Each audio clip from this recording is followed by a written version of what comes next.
Hi, it's B More with Just a Bunch of Nerds, and I am joined here by Haggis. Haggis and I have been friends for a long time, and we decided that we've got a lot of stuff to say and a lot of information to pass out there, and so him and I came up with the idea of this channel, and we decided to do a review here together, get him introduced. And so the game we're going to be talking to you about today is Love Letter.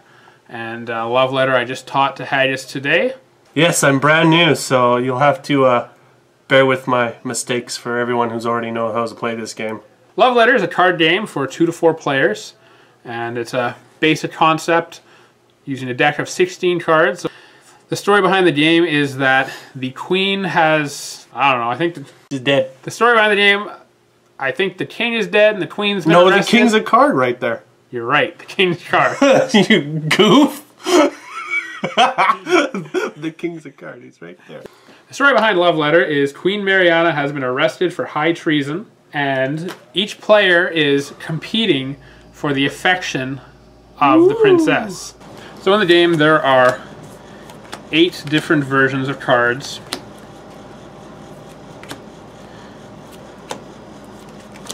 So we have laid out in front of you. You got the guard, the priest, the baron, the handmaid, the prince, the king, the countess, and the princess.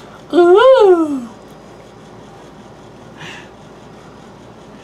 The first thing is, as you see, every card has a different number, so we got 1, 2, 3, all the way to 8, and that shows the ranking of the cards.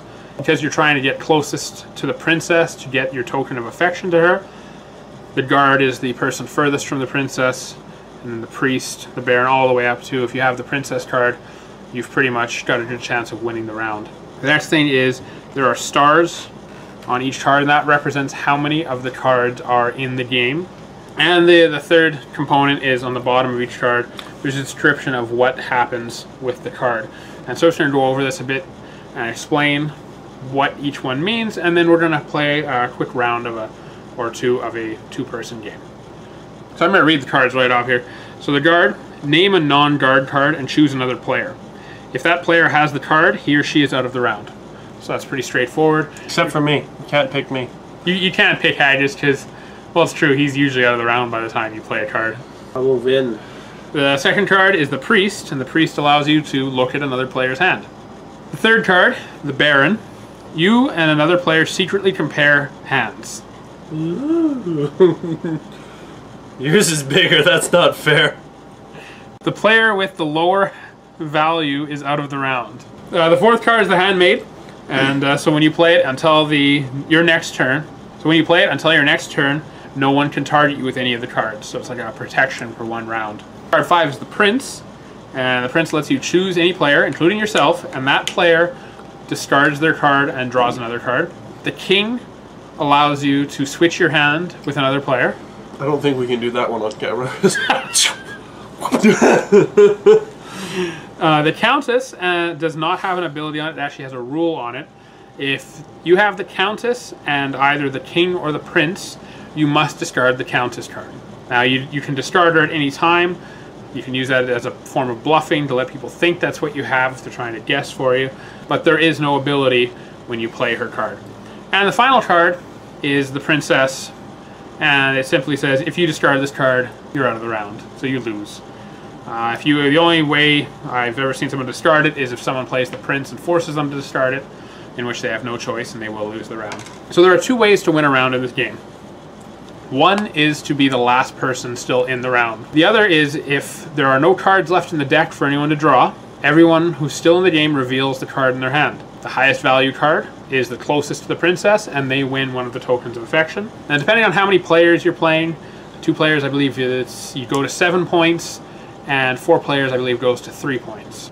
The rulebook states to determine who goes first is the last person who's been on a date. Now I was on a date last week. Haggis, when was your last date? I'm married, I don't do dates. So I guess I go first. So we're going to take the cards. So everyone gets dealt a hand of 1 card. And then because there are 16 cards in the deck in a game, you would burn off the top card so no one can predict what's in there. However, if you're playing a 2-player game, you would remove an additional 3 cards. This way there is some variety in there. So I get to go first. So I'm just going to show my hand here, and I'm going to draw another card. Okay, So these are the cards that I have. I'm going to play the guard, and I'm going to guess that you have the Handmaiden. Am I correct? No, I do not. Okay, so it's your turn. So draw your card. I play the priest. I get to look at his hand. Okay. Okay. So it's my turn. I'm going to play the prince, and I'm going to choose you to discard your hand. Oh, I draw another one? Okay. Oh yeah, I draw a card.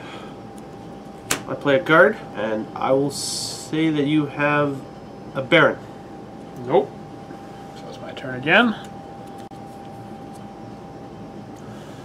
I'm going to play a guard, and I'm going to say that you have king. Nope. Go fish. Alright, draw a card, and I will play the Handmaiden.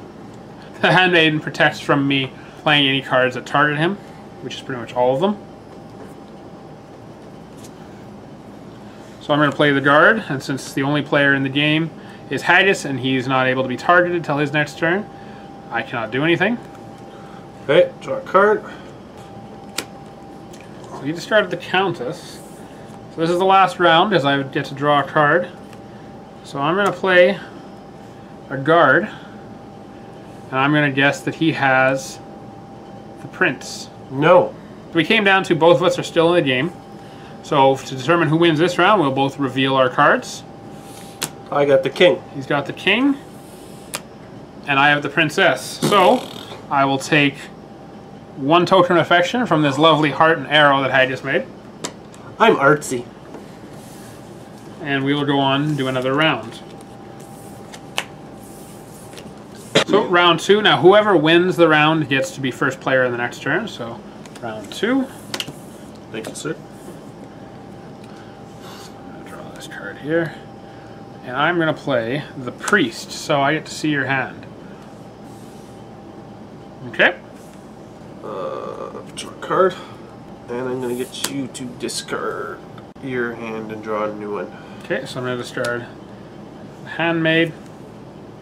And now it is my turn. I'm going to play the guard, and I'm going to guess that he has a baron. Incorrect. Your turn. Alright, I draw a card, and I will play the priest. Okay, so he gets to see my hand here. Okie dokes. Now, I'm going to play the countess. Okay, I draw a card, and I will play the baron. So we both, I guess there's only two of us, will compare hands, and whoever has the lower value loses. Okay, well, I got the king. And I got the princess for 8. Okay, so I am eliminated from the round. And I get magical love letter piece right there. Sorry. And so goofed up there, and we didn't burn cards out of that one, but it didn't matter. We didn't get all the way through the whole deck. As long as there are 4 cards remaining in a 2-player game, or 1 card is taken out in a 3- or 4-player game. So the game would go on turn after turn until someone acquires the right number of letters of affection. Now, a few things to talk about here. As you saw, we were both discarding our cards into our own separate piles. And there's a reason for that. Cards at the end of a round are these here, so 5, 1, 1, and 4. And Haggis here had 7, 4, 6, and 3. We both, at the end of the round, revealed that we were holding on to a card with the same value. The tiebreaker goes down to the cards you played in the turn. So, my cards total 11. Mine total 20. So he would, in this case, win the tiebreaker. And as a house rule, we've always played with The highest card amongst them being the 3rd tiebreaker. And so in this case, if we were tied, which we're nowhere near tied at this time, he would win as well off having the Countess. So that is how you play Love Letter. So Haggis, what did you think? I actually like the game. It's quick. When you play, well, it's not too quick, but you can count down the number of affection tokens, and when you play a lot of board games in one night, 2 people get eliminated, they can go off and play this game while they're waiting for the end result of another game. So it's a good filler game. Easy to learn? Oh yeah, it's pretty simple. What do you think it took? 2-3 minutes to teach you how to play? Well, that was only the 2nd time I played, so yeah. You beat me. So once again, thank you for watching Just a Bunch of Nerds reviews and instructional videos. This is B-More. And I'm Haggis. And we're signing off.